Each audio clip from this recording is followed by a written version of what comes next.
It was a big day. Yes, yeah.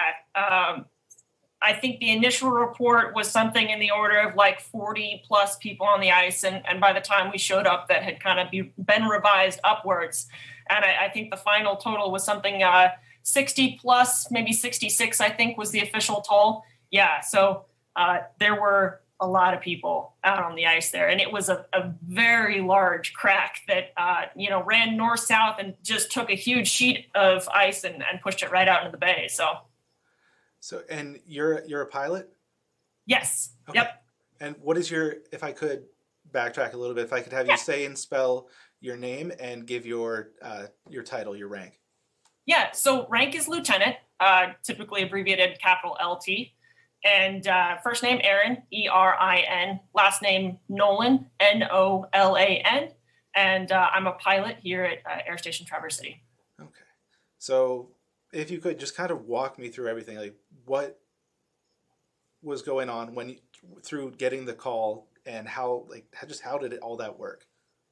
Yeah, so I was the duty aircraft commander yesterday, which we stand a full SAR-ready crew here 24/7 every day of the year. And so you rotate through, and yesterday just happened to be our day to stand the duty. And right before lunch, somewhere right around 10 o'clock, we got the call and the SAR alarm goes off with reports of a large number of people on the ice in the vicinity of Sturgeon Bay that have been pushed out. The ice flow's cracked off and it's floating out into Green Bay. So initial reports were somewhere in the order of 40 plus, and certainly by the time we showed up on scene, it was more in the order of that 60 plus range. So we actually scrambled a second helicopter to go out there as well and assist. Just with that many people out on the ice, the more people you can have out there to help, certainly the better odds it gives you of making sure everybody gets back to land safely. So we launched out of Traverse City and flew straight over there. We knew there was some weather coming in from the south, so we really wanted to make sure that we got over there in a timely manner to assess and see where people were at. And when we arrived on scene, there was an extremely large crack that ran north to south there across the entire mouth of the Sturgeon Bay Canal there. And like I said, a large chunk of ice had drifted away from there when we showed up. It was probably something in like 20 or 30 yards across, but by the time we departed scene, it was well over 100 to 200 yards. It opened up significantly while we were there. So certainly not something that you're going to just hop across. It required airboat assistance for everyone to get off. And, you got to give kudos to all of the supporting agencies there as well. It wasn't just us. The conservation officers were there. The local fire boats were there. Coast Guard ice rescue teams were there. And so there were several airboats there on scene assisting people to the land side. Ice rescue teams clearing all of the shanties that were out there. Well over 100 ice shanties were on that ice flow that was pushed out. So that's a lot of ice shanties to go through and make sure that, everybody's out and everybody's safe. And, particularly with something that size and with the weather coming in like it was, not a safe place for people to just ride it out and hope that it comes back into shore. Winds were up in the 30 knot range, and obviously the weather today demonstrates that system coming through. It was certainly not going to be a good situation if anyone stayed out there. Yeah. So you're flying over. What did that look like as you're approaching the scene? Yeah, so when we leave from Traverse City, we get an initial report from the Coast Guard sector who's coordinating the case. And so they take the initial details and they kind of collate it into a short little brief for us to have when we get on the road here. And that transit over for us took about half an hour. And during that time frame, you're preparing your gear. You're talking about the different scenarios that you may find on scene.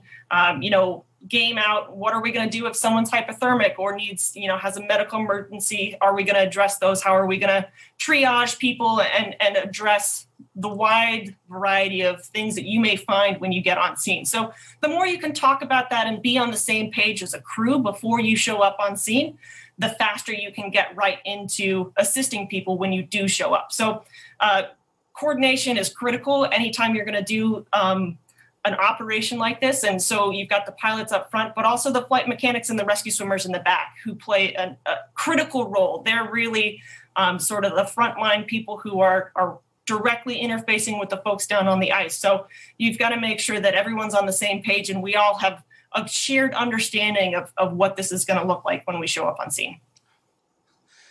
That is a lot of coordination. Obviously, you train for these kind of things, but I mean, even training, having 60 plus people on the ice, that's a lot. That's a lot of people. Yeah, we do train ice rescue up here. D9 is certainly one of the areas where these kinds of rescues are going to be the most prevalent. You know, you've got lots of inland lakes. You've got a lot of people who are out on the big lakes when they freeze. And so we recognize that and we train to that. So every winter when ice conditions permit, we do training with local fire departments and other organizations to make sure that we keep those skills sharp, because it is a little bit different in the winter. You're finding different conditions. The ice, is slippery. So it's certainly something that is good for people to practice on every once in a while. Yeah. So obviously you're a pilot, you're carrying the crew of people headed over there. If you can kind of talk about your role during the whole rescue operation. Yeah, so you're flying the aircraft. As the aircraft commander, you're the overall sort of point person for that. So you're directing the mission to make sure that you successfully accomplish what it is that you went over to do in as safe a manner as you can do so. So there's a lot of coordination that goes on within the crew, and then you're also coordinating radio communications with the other agencies that are on scene.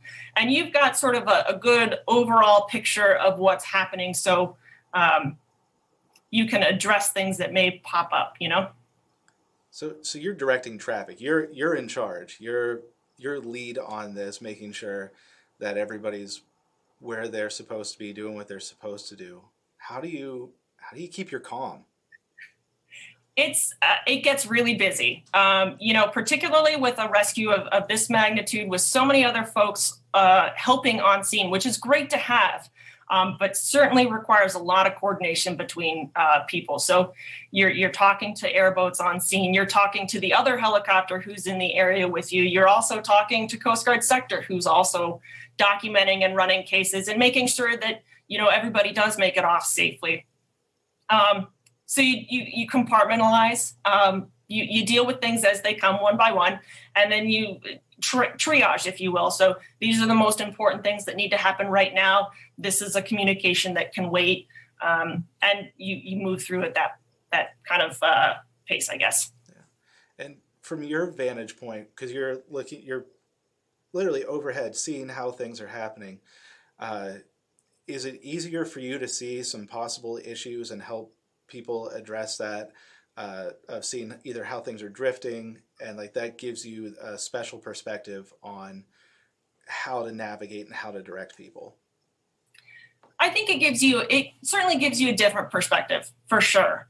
I think that when you're up at 500 or 600 feet, obviously you can see that the crack, extends for a significant distance, whereas that may not be obvious from the ice down below, and you can tell that it's drifting apart. So those are important things that you can communicate, but you can't tell necessarily what the ice conditions look like down on the ground. So it's important to have that ground level perspective as well, that they can say, hey, this ice is really thick, it's really stable, or they can say, hey, this ice is really thin, it's about ready to go.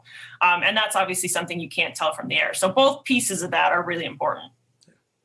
And you were able to get everyone off the ice yesterday. I don't think there was anybody lost. That's correct? Yes. Yeah. To my knowledge, everybody made it off the ice safely. There was some really good coordination down on the ice as far as getting people onto airboats and back over to the land. So, I mean, that's real. Not to use it lightly, but that's real hero stuff. That's.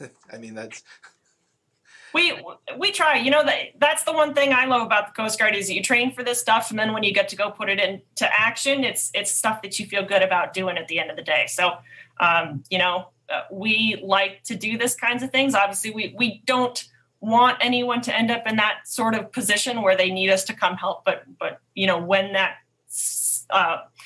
happens, because it inevitably does, we very much enjoy being able to go out and help people. So, and honestly, you are a role model. So for people that for younger folks that are thinking, what do I do? What is my career path? And they see what you've done, what you're able to do.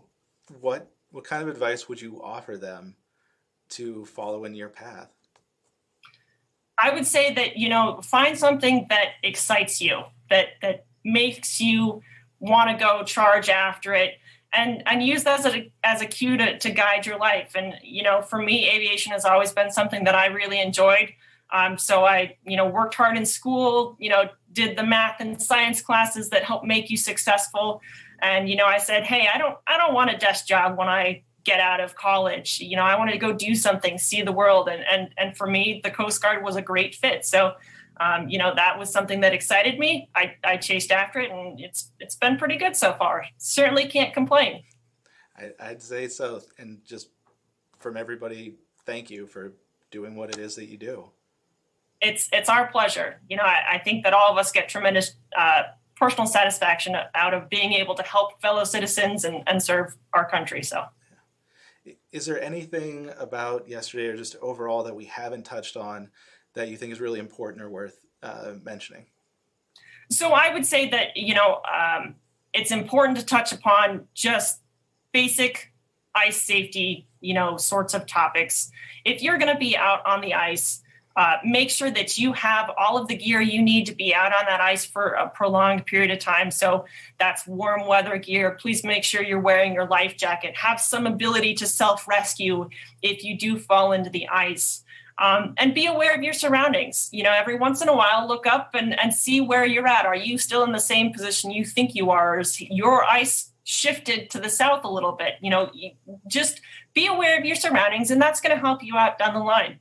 And finally, tell someone where you're going. Tell someone when you expect to be back. All of those basic safety things are going to build your safety net. So when something like this does happen out on the ice, there are people and you have the resources that are going to help you get back to land safely. Awesome. Very well said. Yeah. Safety is the number one thing. Prevention is key. If you cannot end up in that situation, that's great. So. Good.